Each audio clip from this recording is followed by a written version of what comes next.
नमस्कार साथियों, मेरा नाम है विक्की मेहरा। स्वागत है आपका मेरे और आपके अपने YouTube चैनल पर। साथियों, आज हम चर्चा करने जा रहे हैं बहुत ही महत्वपूर्ण टॉपिक पर, जिसका नाम है क्या ज्ञान व्यापी मस्जिद को तोड़कर मंदिर का निर्माण किया जाएगा।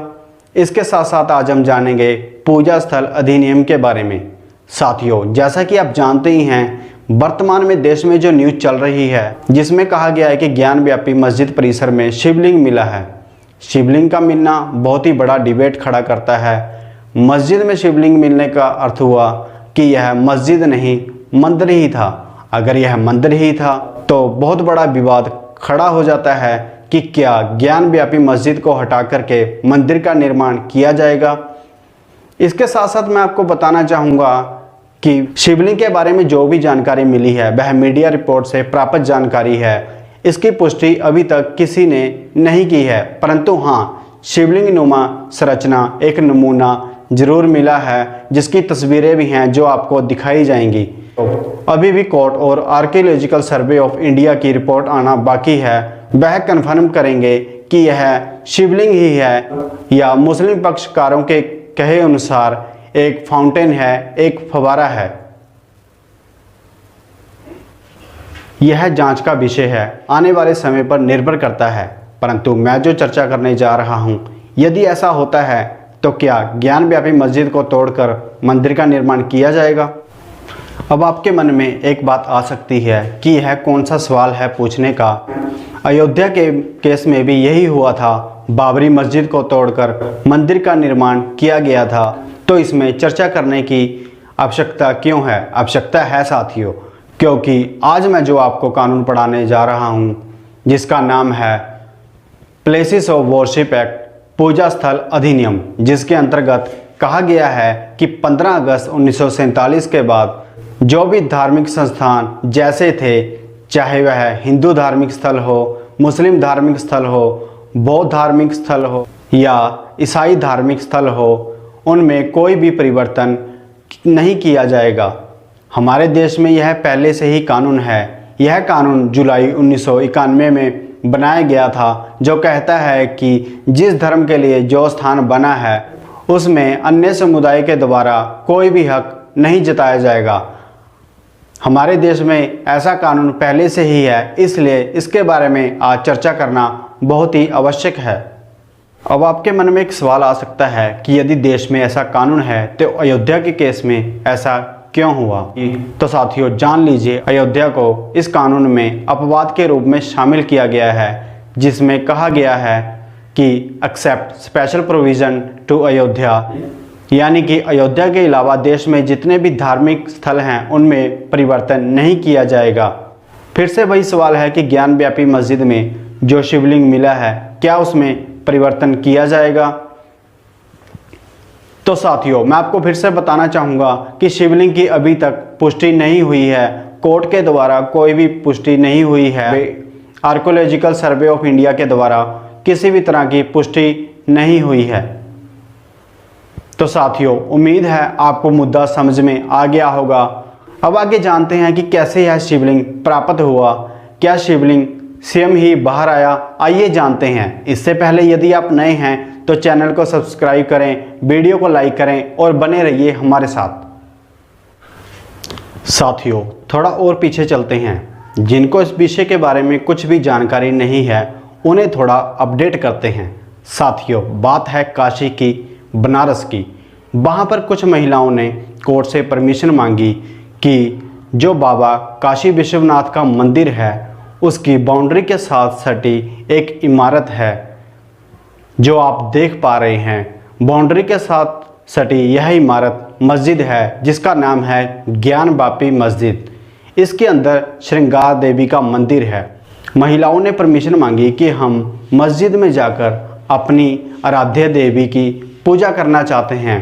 कोर्ट ने कहा किसी दूसरे धार्मिक स्थल में जाकर पूजा करना गलत हो सकता है।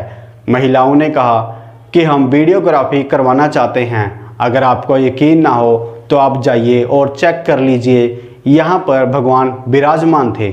जब भगवान विराजमान की बात आई तो काशी की लोकल कोर्ट ने सर्वे करवाना उचित समझा।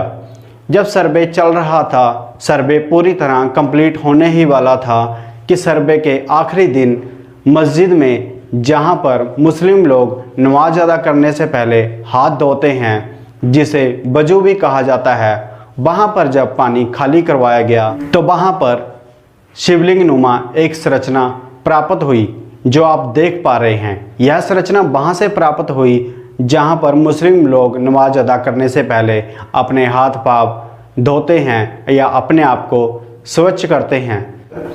साथियों, जब यह संरचना मिली तो जो टीम सर्वे कर रही थी उनमें से एक आदमी चिल्ला पड़ा कि बाबा मिल गए, बाबा मिल गए। अब ये बाबा मिल गए की कहानी क्या है, आइए बताते हैं।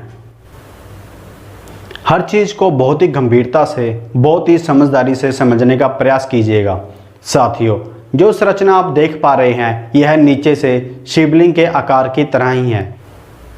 इसके ऊपर सीमेंट से कुछ संरचना का निर्माण किया गया है, जिसे फाउंटेन या फव्वारा कहा गया है। यह मुस्लिम पक्षकारों का कहना है। जब मुस्लिम पक्षकारों ने इसे फाउंटेन या फव्वारा बताया तो वहां पर मौजूद वकीलों के कमिश्नर ने कहा कि यदि यह फव्वारा है तो इसमें छेद भी जरूर होगा, इसमें लकड़ी डालकर चेक किया जाए कि कितना गहरा छेद है। साथियों, जब इसमें लकड़ी डाली गई तब यह मात्र 6 इंच तक ही नीचे गया, अर्थात शिवलिंग नुमा बनी संरचना के ऊपर जो सीमेंट से निर्माण किया गया था, यह लकड़ी उतने तक ही अंदर गई, आगे शिवलिंग नुमा बनी संरचना पर जाकर रुक गई। जब यह न्यूज़ बाहर आई तब पूरे देश में ज्ञान व्यापी मस्जिद चर्चा में आ गई। महिलाओं की डिमांड पर और उनके आधार पर मिली संरचना एक नई दिशा लेती जा रही है। वर्तमान में सुप्रीम कोर्ट का क्या मत है? तो सुप्रीम कोर्ट का कहना है कि स्थान को पूरी तरह से सील कर दिया जाए जहां पर इस प्रकार की संरचना मिली है, जब तक सुनवाई आगे चलती है। साथियों, मैं आपको कुछ तथ्य, कुछ पॉइंट बताना चाहूँगा जिसके आधार पर यह कहा जा सकता है कि यह मस्जिद नहीं मंदिर ही है। पॉइंट नंबर 1, साथियों, पूरी दुनिया में कोई भी ऐसी मस्जिद नहीं है जिसका नाम संस्कृत में हो। ज्ञान व्यापी शब्द एक संस्कृत शब्द है।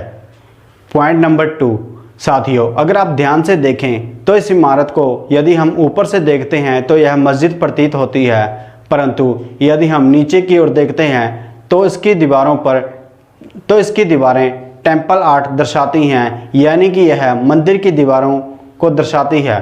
पॉइंट नंबर 3, जो बहुत ही ज़्यादा संवेदनशील है। साथियों, आप कभी भी शिव मंदिर गए होंगे तब आपने देखा होगा कि वहाँ पर नंदी महाराज की जो प्रतिमा होती है वह शिवलिंग की दिशा में होती है, यानी कि शिवलिंग की ओर देख रही होती है, परंतु यहाँ पर नंदी महाराज की प्रतिमा मस्जिद की ओर देख रही है, जो कि यह दर्शाता है कि यह मस्जिद नहीं मंदिर ही है। साथियों, अब जानते हैं प्लेसेस ऑफ वर्शिप एक्ट क्या है, पूजा स्थल अधिनियम क्या है। साथियों, थोड़ा पीछे चलते हैं। 1905 में जब बंगाल का विभाजन हुआ तो उसके अगले ही साल मुस्लिम लीग की स्थापना हुई, जो मुस्लिम लोगों के पक्ष में कार्य करने वाली पार्टी के रूप में पहचान बनाना चाहती थी। समय आगे बढ़ता गया। समय आया 1947 का, भारत का धर्म के आधार पर विभाजन हुआ, जिसमें एक देश का नाम रखा गया पाकिस्तान, दूसरा देश जो कि सभी धर्मों के साथ था, जिसमें बहुत सारे धर्म थे, भारत, जिसने अपने आप को धर्मनिरपेक्ष राष्ट्र घोषित किया कि हम सभी धर्मों का सम्मान करते हैं। बाद में यह महसूस किया गया कि भारत में जो मेजॉरिटी है वह हिंदुओं की है। कहीं ऐसा ना हो कि वह चाहेगी कि उनके धार्मिक स्थलों को अन्य धर्मों के द्वारा जो अतिक्रमण किया गया है वह उनसे वापस लिया जाए, क्योंकि अयोध्या मंदिर को लेकर जो घटनाएं हुई, बाबरी मस्जिद विध्वंसक के रूप में, ऐसी स्थिति में जुलाई 1991 में नरसिम्हा राव सरकार ने कि कहीं ऐसा ना हो कि लोग धर्म के आधार पर ही एक दूसरे के साथ लड़ने लग जाएं, एक कानून बनाया जिसे प्लेसेस ऑफ वर्शिप एक्ट, पूजा स्थल अधिनियम कानून कहते हैं, जिसके अंतर्गत कहा गया कि 15 अगस्त 1947 के बाद जो भी धार्मिक स्थल जैसे हैं वैसे ही रहेंगे, उनमें कोई भी परिवर्तन नहीं किया जाएगा। अब सवाल फिर से वही है कि ज्ञान व्यापी मस्जिद में शिवलिंग मिलने के बाद वह मस्जिद ही रहेगी या उसे हटाकर मंदिर का निर्माण किया जाएगा। तो साथियों, मैं आपको बताना चाहूँगा, यदि कोई भी आकृति, कोई भी संरचना आर्कोलॉजिकल प्रूव होती है, यानी कि कोई भी संरचना 100 साल पुरानी प्रूव होती है, तो वह प्लेसेस ऑफ वर्शिप एक्ट से बाहर हो जाती है। वह आती है ancient monument and archaeological site and remain act 1958, यानी कि प्राचीन स्मारक और पुरातात्विक स्थल और अवशेष अधिनियम 1958। यदि भविष्य में अधिनियम 1958 का उपयोग किया जाता है तो संभव है यहाँ पर मंदिर का निर्माण हो सकता है। यह पूरी तरह से निर्भर करता है आर्कोलॉजिकल सर्वे ऑफ इंडिया की रिपोर्ट पर, सुप्रीम कोर्ट के फैसले पर। देखते हैं भविष्य में क्या होता है। मैंने अपनी तरफ से आपको पूरी जानकारी देने का प्रयास किया है। तो साथियों, उम्मीद है मेरे द्वारा दी गई जानकारी आपको प्राप्त हुई होगी। अगर जानकारी अच्छी लगी और भी ऐसी जानकारी चाहते हैं तो चैनल को सब्सक्राइब करें, वीडियो को लाइक करें। मिलते हैं अपनी अगली वीडियो में किसी और नए टॉपिक के साथ। तब तक के लिए जय हिंद, जय भारत।